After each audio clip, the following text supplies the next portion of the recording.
Akkam jirtu daawwattoota FIB. Kun qophii elelleeti. Qophiin elellee torbanitti al tokko karaa FIB yookaan Finfinnee Integrated Broadcasting jedhaan kan isiniif darbudha.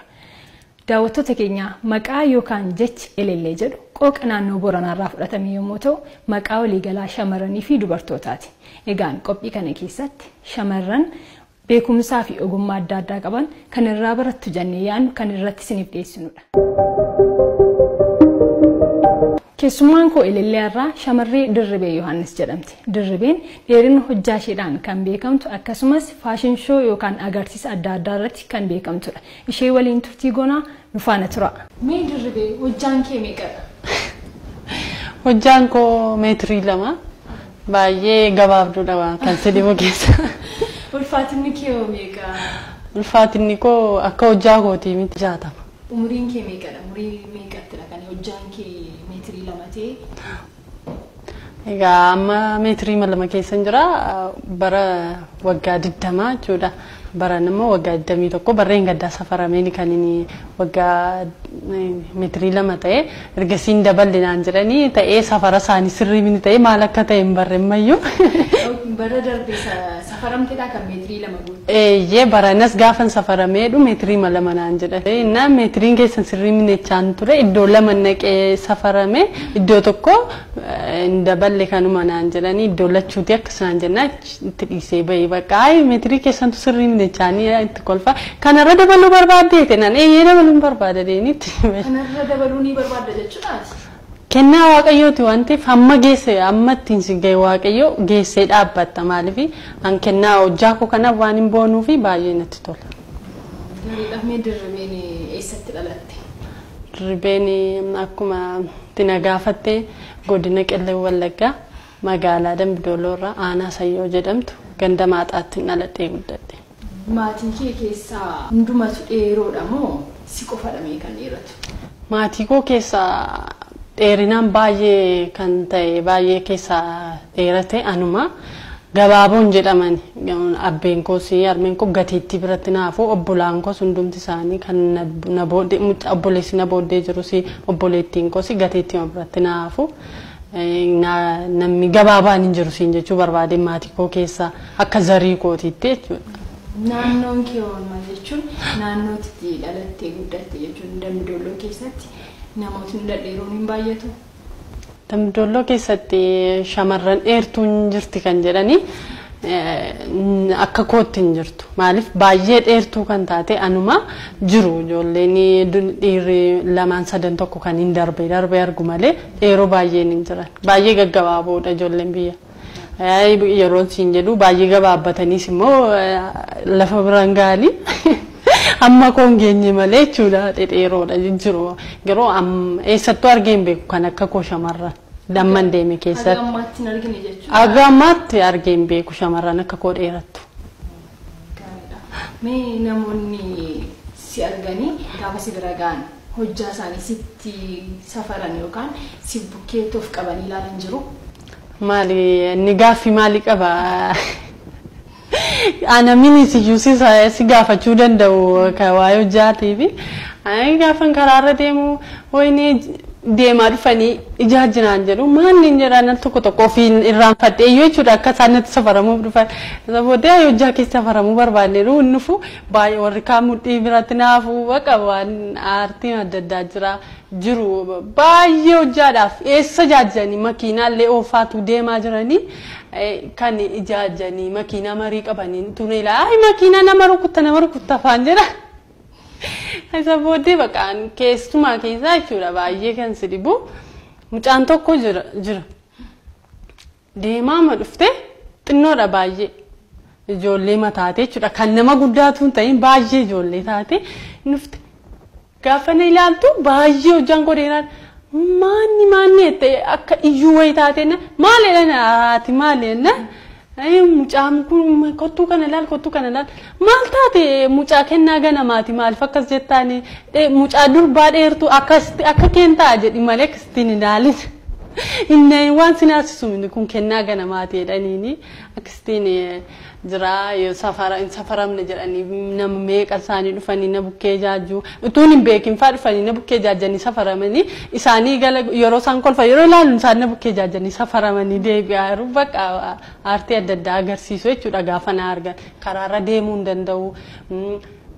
Keessumaa keessa ijoollee dhiiraatiif hin deemu bakka karaarra nan deemsisanii tokko bakka natti dhufee na qabee na maal taati ganna dhiisena an hojjaa kana tokkoon naa kenni tokkoon sun na fudhadhu galee akka inni natti darbutti naan jechaa ture bakka kottu ishee wajjiniin galaa yoo maatiin keeshisi jedhan jireenyaan immoo gara dabarse.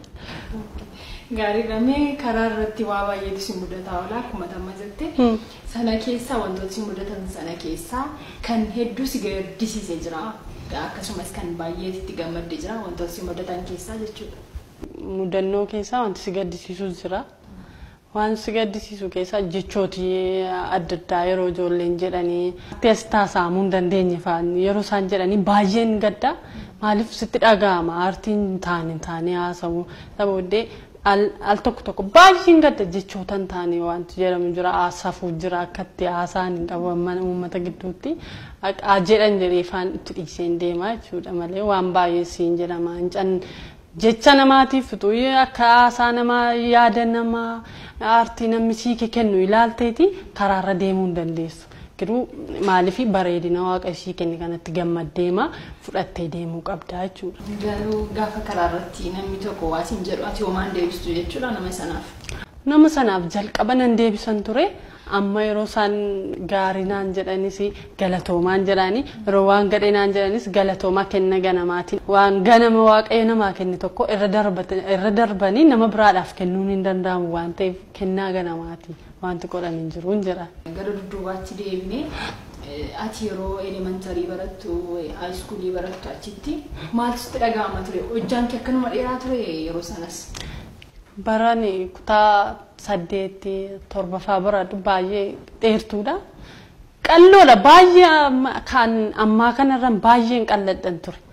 Sabooddee ijoollee kana sun duma isaaniirra hin jira. Na aarsa baay'ee maaliif ijoolleen hiriyoota kooti baay'ee gaggabaaboodha maaliif idimeedhaanis xiqqoo na dhumin nuyi.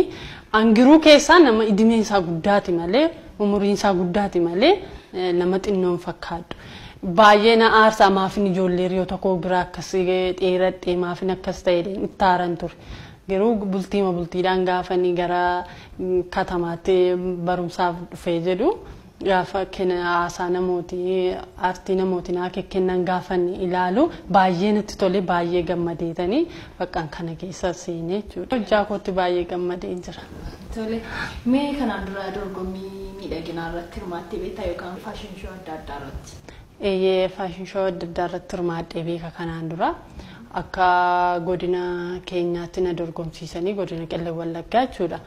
Dorgomee gimbiirrattis dorgommiin ture gimbiirrattis hin dorgomtu deemtanii nuun jedhanii turanii isa booddee waan hundumaatiin nu fafattananii na dabarsanii godina 4 irratti jechuudha. Akkasitiin dorgomee dhufee biyya kanatti agarsiiseen ture akka godina keenyaatti jechuudha. Lammaffaa immoo bara 2008 ambaasaadara dhala gabbaa irratti nu dorgomsiisanii dhufeen ture. Isarratti lammaffaa baheen ture. Yeroo sana keessa baqa dorgommii sana dorgomnee lammaffaa sadarkaa lammaffaa baheen galee bilbilee si waamnaa irratti hojjettu nuun jedhanii turanii deebisanii bilbilaniis nu waamne egaa maaliif akka nafe nuuf hin galle jechuudha. Mee dorgommii keessa dorgommii adda addaatu jira. Dorgommii keessa waa baay'eetu jira. Sana keessa akkamittiin darbitee maaltu si mudatee dorgommii sana keessatti? Dorgommii sana keessatti gaariinis jira, gadheenis jira. Gadhee yeroon siin jedhu ijoollee ma wajjiniin deemtu keessatti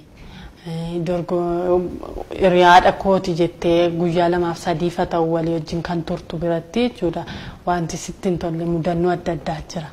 Maaliif gaafa gadi baanee ol deebinu yoo gadi baanu aartii adda addaa ujundumtuu narra jira waan baay'ee naan jedhu isa kanaaf jecha jechuudha baay'ee waan si jibbisiisudha.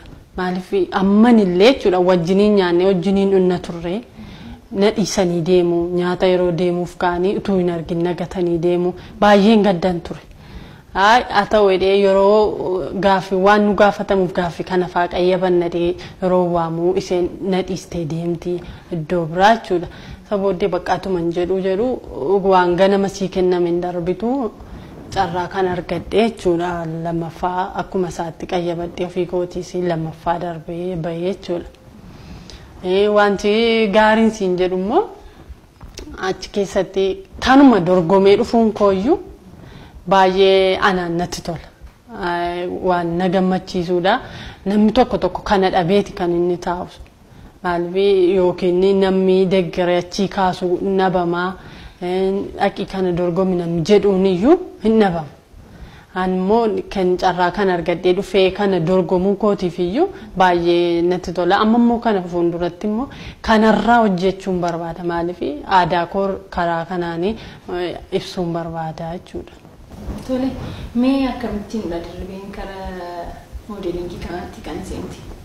Gara modelingii kanatti kan hin seene baay'ee hojjaa koo akkuma ilaaltu kana jechuudha. Mucaan ta'e tokko jira biyya koo jechuudha. Nuti Addis Ababaa kanas hin deddeema. Wayini dirribee beeksisa akkasii yoo ba'u maaf hin dorgomtu ilaaltee naan jedhe. Eessatti dorgomamaa jennaan aadaaf turizimii irratti hin dorgomamaa. Hin baasu godina irratti yeroo barbaadan qabu maaf hin dorgomtu naan jedhe. Anoon beeku gaafa beeksisa ba'u natti miin jedheen maaliif karaarraa yeroo namni naan jedhan waan hin dhaga'uu fi maaf hin dorgomtu waan akkasii naan jedhan na gaafatu natti mus. Ishi nan dorgoman jedha malee bayee ofii kootii waan sana gochuu hin dandeenye. Sabooddeen mucaan kun maal godha sitti fakkaate? Dhaqee gaafa beeksisa ba'u akkuma carraa ta'ee argee kottuu beeksisan siin jedhe bayee jiraati dorgomtee deemtaafi naan jedhe. Eessatti dorgomama aadaaf turizimii deemnaa beeksisa baasanii jiru. Isheen gaafa naqee galmaa'ee dorgomuudhaaf ijoollee yoo jiraatan jenni beeksisi waan baheef namni dhufuu hin dandeenye namni na wajjin dorgomu jechuudha. Akka godina kootiitti bakka waan na gaafatanii godina koo irratti na ergan biyya kana. Nama sana baay'een galateeffadha maaliif akkasitti yaade nan baay'ee yaadne gara miidiyaa kanattis haa ta'u dorgommii kanas haa ta'u karaa mucaa sanaan dhufe siin jechuuf nama natti mee sabooddee gaafa namni natti immoo ani immoo kaka'umsan godhadhe yaaduun jalqabee maaliif kennaa koo kanaan aadaa koo hin agarsiisu waan jedhamu tokko yaaduu jalqabee siin jechuu barbaade. Tole, mee ammoo maalirra jirtu? Amma barumsarra jira. Kutaa 12ffaan barachaa jira. Godina kootti kan maasila kaastee dorgomee dhufeen ture siin jedhee barumsuma isaatti fufee sumaan ji'a jaaf barumsa isaa baradhee sartifikeetii isaa fudhadhee ofirkaan qabaa aadaa agarsiisa irratti jechuudha. Amma immoo yoo al tokko gaafa agarsiisi jirus wayyaa aadaa ta'uu agarsiisu hundumtuu gaafa jijjiiru ijoolleen waliin dadawwallee deemnee hin dorgomnaa jechuudha. Maatiin kee siin gama kanaan si deeggaru yeroon akkasiin jedhu yeroo baay'ee shamarraniin gara ispoortiitti yookaan modelingiitti wantoota akkasii maatiin shamarraniin gara sanatti erguu hin fedhanii siin si gargaaru maatiin kee si cina jiru gama kanaan si jajjabeessu. Gama kanaan maatii koo baay'een galateeffadha. Maaliif maatii gaxarii keessatti guddatanii nus maatii gaxarii keessatti nu guddisan miti maatiin koo. Maaliif yoo jettee namooti jechooti namooti kennanii fi jecha gaarii ta'uu dhiisuu danda'a. Giruu carraaseeti. Fedhasee waan ta'eef itti hojjettu. Dura goruu hin dandeenyu nuyi. Sammuusee eeguu fi qabnadhanii gara kanatti na ergan malee deemuu hin qabdu hin ta'u wanti kun jedhanii maatiin koo nan dhorkine jechuudha. Kanaaf baay'ee natti tolu maatiin koo baay'een galateeffadha. Kabiraan anaaf yoo ergansi ergee gaaffii guddaa naateera. Uffata akka feetetti akkasumas kopheellee akka feetetti ni argatta? Eessa jiratteeti? Maaliif baay'een rakkadha caammaan argadhu? Keessumaa caammaa irratti jechuudha baay'een rakkadha. Quxurii 42 uffadha. Gaafa hojiidhaaf illee gaafa bahu yeroo baay'ee miila duwwaan ba'a. Agarsiisa irratti yeroo bahu miila koo duwwaan ba'an ture. Maaliif caammaa ol kaadhaan dhiyaatama waan ta'eef ani immoo caammaa argachuu hin danda'u. Yoon argadhe iyyuu 40 darbeen jiru. Ani immoo 42 natti ta'a. Baay'ee caammaadhaa fi amman birrii baadheetanii waan inni ittiin bitee uffadhu dhabee faan hamman deemutti hin gaasiin jechuu barbaade. Isa booddee keessa wanti gootu gaafa dhabdu maalitti hin deebi'a? Caammaa warra dhiiraaffachuutti hin ka'e wanti qoran hin jirre. Caammaa warra dhiiraatti hin deebi'e kan isaaniin uffadhaa. Yeroo baay'ee uffata akka fedhii kootitti yoon naqee hodhisiisee surree faa hodhisiifadhee qamisiyyoon hodhisiisee uffadhe malee jechuudha. Uffata suuqii deemetanii surree bitadhee uffadhaa uffata bitadhee keedha jechuun hin jiru. Maaliif naqaa iddoo baay'ee gabaabbataa. Surree natti gabaabbataa boodiin illee mataa waan uffatan hundumti isaa baay'ee natti gaggabaabbata uffata argachuu hin danda'u baay'ee rakkadha karaa kanaanii jechuudha. Tole mee gaafa uffata kana yookaan kophees bitachuuf gara suuqii deemtu namni suuqii sana keessa jiru maal siin jedhu gaafa deemtu? Gaafa suuqii deemu caammaa akkasiinaa kennaa 41 gaafa jedhamu. 40 iyyuu qabna 42 eessaasii finnanaan jedhu 41 immoo arganii yoo naa kennanii jechuudha. 41 keedheen ilaala natti hin ta'u dhiisee hin deemaa jechuudha. Isa booddee suuqii keessaa gaafa naqullee akka hin jiru uffata barbaade immoo caammaadha hin jiru caammaan kennaan jedhanii karaa matti na deebisutuun ol hin galinee jechuudha. Uffataafis akkuma kana gaafa surree kisiin barbaacha dhufe yoon jedhe surreen hin jiru hin qabnu amma wanti gala hin jiru wanti siif ta'u naan jedhu. Bakka ishinaa fidaa kaammoo jedheen birrii faa ergeetam yeroon biyya jiru jechuudha. Birrii ol ergadheetanii naa barbaadanii yoo simmoo akka tasaa argame jedheen birricha ol ergadha. Giruu argachuu hin dandeenye namni naan jedhanii birrii isaa naa fidanii dhufu baay'ee rakkadhan ture jechuudha caammaa irratti uffata irratti jechuudha. Tole kabiraan immoo mee gaafa mana rifeensaa deemtu mataa kee hojjetachuuf jalqaba kaaksii kan jedhamu ijoollee shamarranii kan keessa galanii rifeensa isaanii qorsatanii gaafa achi keessa seentu mana rifeensaatti maal siin jedhu warri mana rifeensaas ofii keessa akkamittiin teessame? Mana rifeensaa kaaksii gaafa galuuf jedhu jechuudha. Kottaa ol naa butaa maaliif wanti ol butamu jiramni ol naa butaa malee ani kokkistiin galu qoy naan jedhanii ganaa dhufanii ol naa butu baay'eetu gammadaniitu sammuu isaanii firiitti ta'u mana sana keessaa ba'a maaliif takka amma kana namni ol kaasee keessa taa'ee hin beeku naan jedhu. Isa booddee keessa galee gaafa booddee jechuudha. Baay'ee na rakkisa. Utuma ol siqee jiru iyyuu mataa koo baay'ee na qaba jechuudha. Ituma jedhu guyyaa tokko hojjetadhee kaaksii galeen bahee isa booddeedhaan tokko dhuftee galtee turte. Galtee maanni natti oo'aan jiru teetteen warra kaaksiitiin gaafa laalan isa anaa bananii malees kan seemni isa booddee baay'ee an hojjetachaa jira taa'ee ganaa na hojjetamaa jira. Isa booddee baay'ee kolfanii ijoolleen na wajjin jiranillee baay'ee sammuu isaaniitti firii godhatanii jechuudha sa'aatii sanatti. Kabajamoo daawwattoota keenyaa kan daawwachaa jirtan FIBtiin qophii elelleeti. Turtiin shamarree dirribee waliin taasisaa jiru akkuma itti fufeetti jira nu faana tura.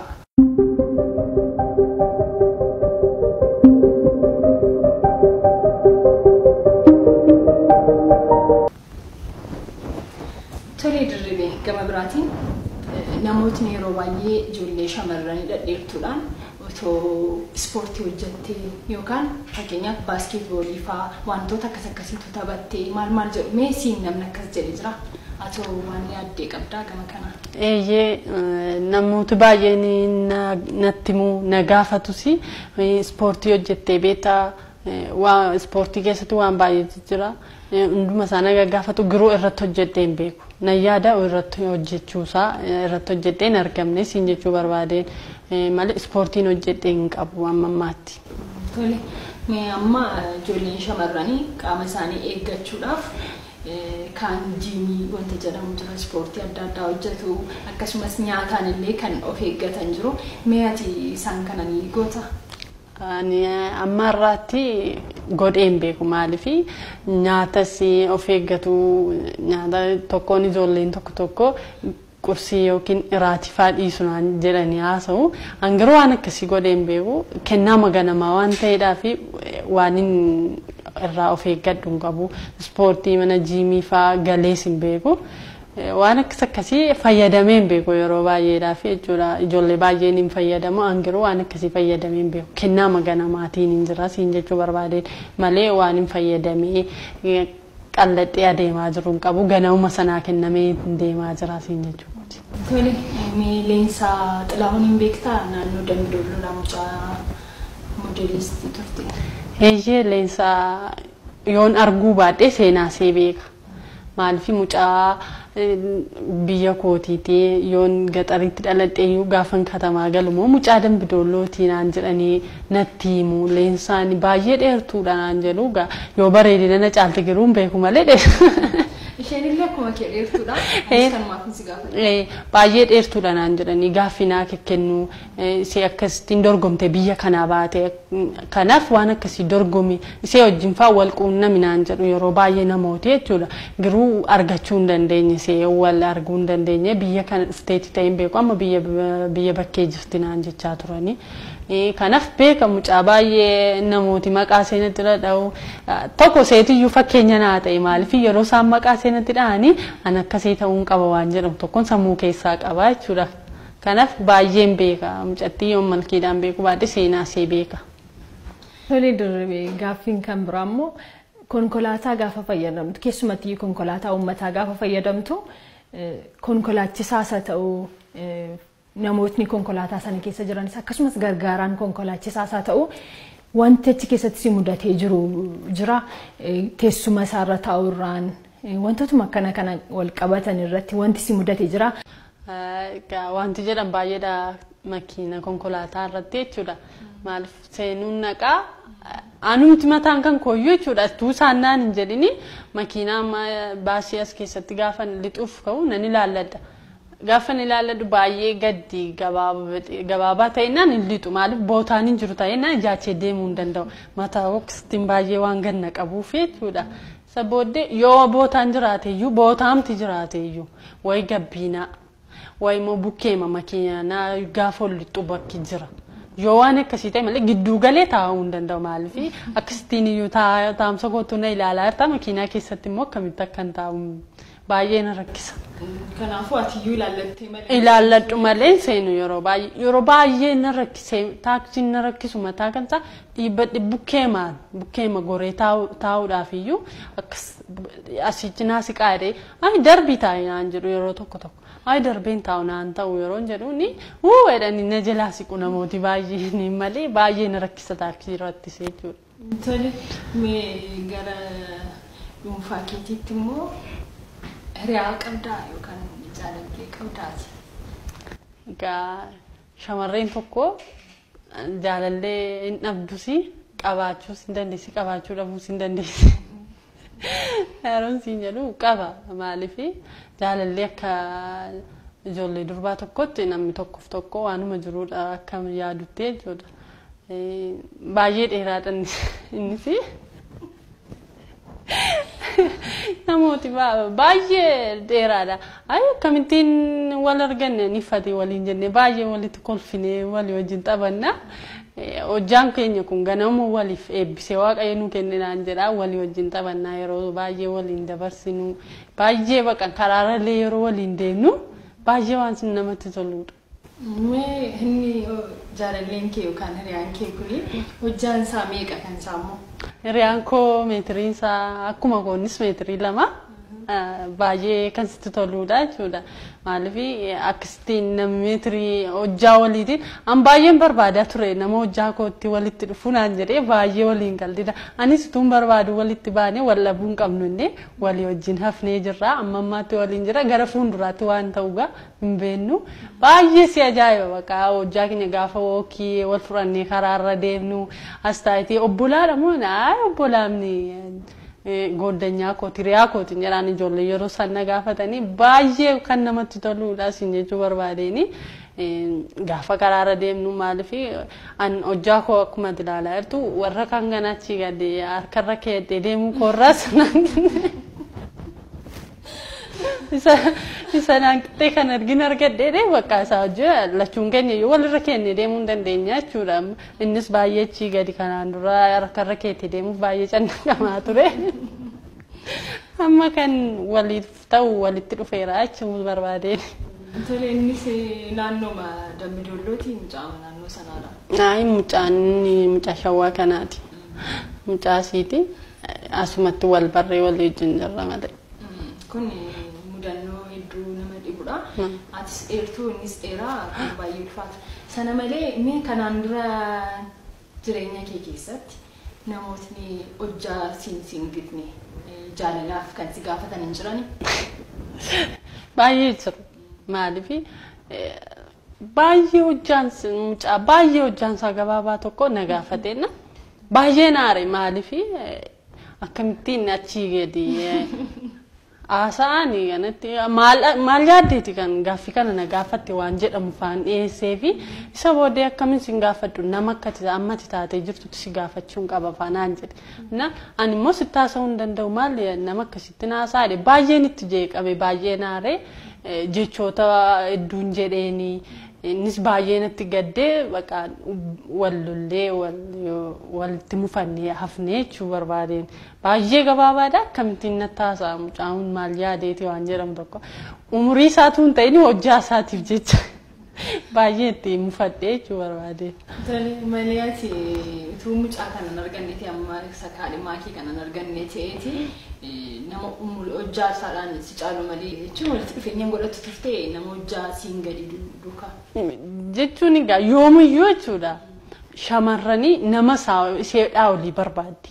Atis beektaa akkuma ati beektu jechuudha nama naa olii nan argadha waan jedhamu yaadaan ture. Amma ammaatti egaa nagaa kan naga gaafatanis mucaasa sanaan alatti xinnoo gateettii mafaa bira naga ga'u wayya baqa hunumaan jedhu jedha gaafa ilaalumu amma achii gadiin kanatti haasaa deema waan jedhamu faa keessan galaa jechuudha. Giruu yeroo hundaa yaadu dhabameenyaan dhumarratti mircaan kee jechuudha isee gateettii biratti si hafu sanatti haftaa jechuudha waan gootuun qabdu. Akkasii jechuun barbaadanii dhumarratti gaafa dhumarra geessu egaa tuun jaallatiin suma gateetti biratti si hafutti haftaa. Tole shamarran yeroo baay'ee kan hojjaa dheeraa bareedaa akkuma kan kee kana yoo amma kan kee ga'uu baatillee xiqqoo ishee kan ati isaaniin caaltu jiru shamarran baay'ee garuu kan hojjaa isaaniitti hin fayyadamne ni jiru mee isaanii maal jettaati? Shamarran hojjaa isaaniitti hin fayyadamne. Baay'ee argee beekas maalifi yeroo waan akkasii tu dorgomtanii maaf waan akkasitti hin fayyadamtan naan jedhe si maal si godhe waan jedhamu faan jira. Ana waan naa godhe ni argitu hojjaa keessan kanaan itti fayyadamaa ittiin boonaa maaliif kennaa ganama sinii kenname kanaani baay'ee ittiin boonuu qabdu. Of tuffachuun qabdanii iddoo gadiitti of hin ilaalinaa shamarraniin ta'e jettanii iddoo gadiitti of hin ilaalinaa anis akkuma keessan hin ture namoota naka kaaseen anis akka koo ta'a jedheen isin gorsuu barbaadaan jedhan shamarran akka kootiitiin jechuudha. Duraanii ijoollee warri gabaaboonis iddoo qabaachuu danda'u isaanis yeroo isaanii jedhanii waan baay'ee haasaan isaasinis isiniifis iddoon jiraachuu danda'a akka makoo kanatti of ilaalaa of fudhadha malee. Of tuffatinaa of tuffachuun isinirra jiraatu kennaa keessan itti gammaduu qabdu jedheen itti haasa'a jechuudha. Tole kabiraan hiriyoota shamarranii qabaachuu dandeessaa qabdas jedheen yaada. Mee hiriyoota kee sun akka kee dhedheeroodha yoo amma kee ga'uu baatanillee dhedheeroodha moo hiriyootni kee gaggabaaboodha baay'inaan? Hiriyooti koo baay'ee dheeroo ni gaa baay'ee dheertuu waan hin ta'eef isaan keessaa jechuudha gaggabaaboodha baay'ee. Akka kootti gabaaboodha namatti dheeroo fakkaachuu danda'u jechuudha. Baay'ee kan si ajaa'ibu yeroon kutaa 6 barachaa ture mucaa wajjiniin goddanyaa godhadhee wajjin ture jechuudha. Waggaa hammam kutaa 10 waliin xumurrutti goddanyaa koo turte. Maalifi baay'ee na jaallatti baay'een jaalladha waan baay'ee walii wajjin haasofna waan baay'ee walii wajjin dabarsine. Isee baay'een jaalladha yoo waan barbaadan ijoolleen jedhan anarra darbiteetu haasofti malee narratti niistu iseen kan si garramu keessaa jechuudha. Yoo hojjaa kana maal si jaallatte maanni maalitti jaallatte yeroo isin hin gashunan jaallatte goddanyaa kooti. Maaliif ittiin gammadattiin hin boonaan iseedhaan isin hin beektan. Utuu beektanii ittiin boontu turtanii. Hangiruu hojjaa seesa ta'u maalisa ta'u baay'een ittiin boona amalasa ta'u maalisa ta'u baay'een jaalladha.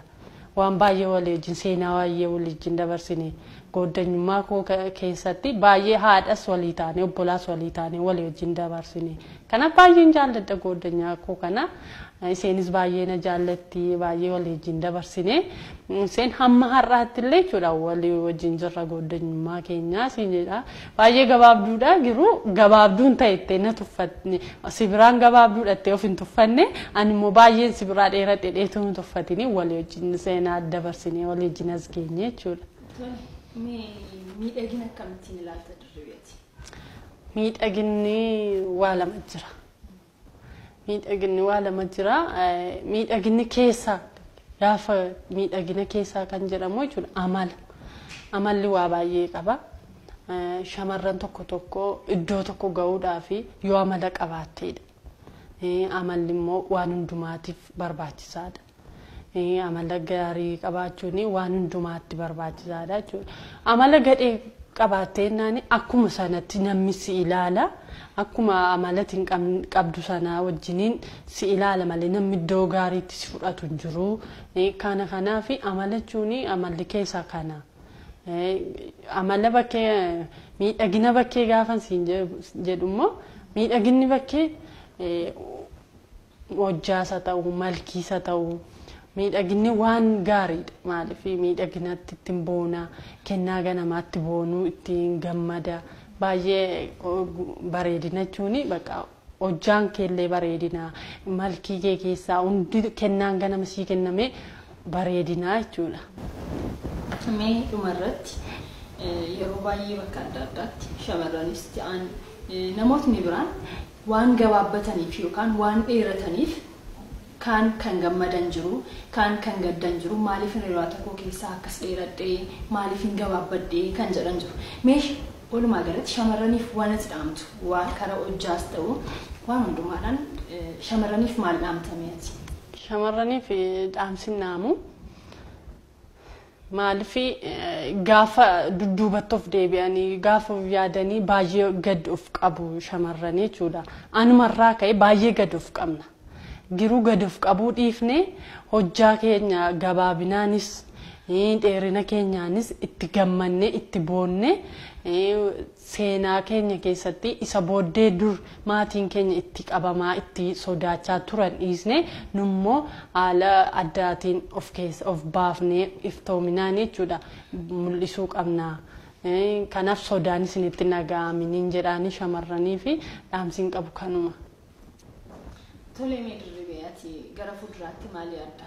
Gaafa siin jiru gama faashin shoodhaan gama modeelingiidhaan akkasumas fiilmii adda addaa sirba adda addaa irratti akka kaaste si godhaniif feetaa maal hojjechuu barbaadamee gara fuulduraatti? Egaa gara fuulduraatti faashin shoo irrattis faashin shoo gaafa agarsiistu waan baay'ee keessaan agarsiifama. Maaliif faashin shoo gaafa agarsiistu aadaa kee dudduubatti hafee aadaa uffannaa dhokatee jirullee jechuudha baastee akka mul'istu si godha. Kana faarratti faashin shoo irrattis hojjechuun barbaada. Namni waan akkasii irratti hojjechuu barbaadu yoo jiraate akka dhaamsa naan ga'u nan barbaada. Fiilmis hojjechuun barbaada. Maaliif fiilmiinis wanti keessaan darbu waa'ee Oromoo waan baay'ee jira. Kanaaf fiilmis hojjechuun barbaada. Waan fiilmii irratti hawwii kooti fiilmii hojjechuunis jechuudha. Fiilmis hojjechuun barbaada.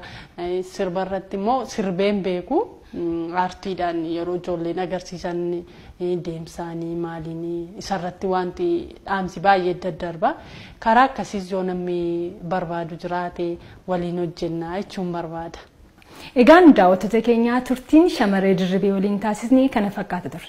Fiilmii keessatti taatoodhaan kan isheen irratti hirmaatte isin affeerree hangamanumaan nagaa isinitti dhaammadha. Qophii kana qopheessuun kan isin waliin ture Anayyaantu Tulluuti. Torban qophii biraadhaan walitti deebinaa torban gaarii.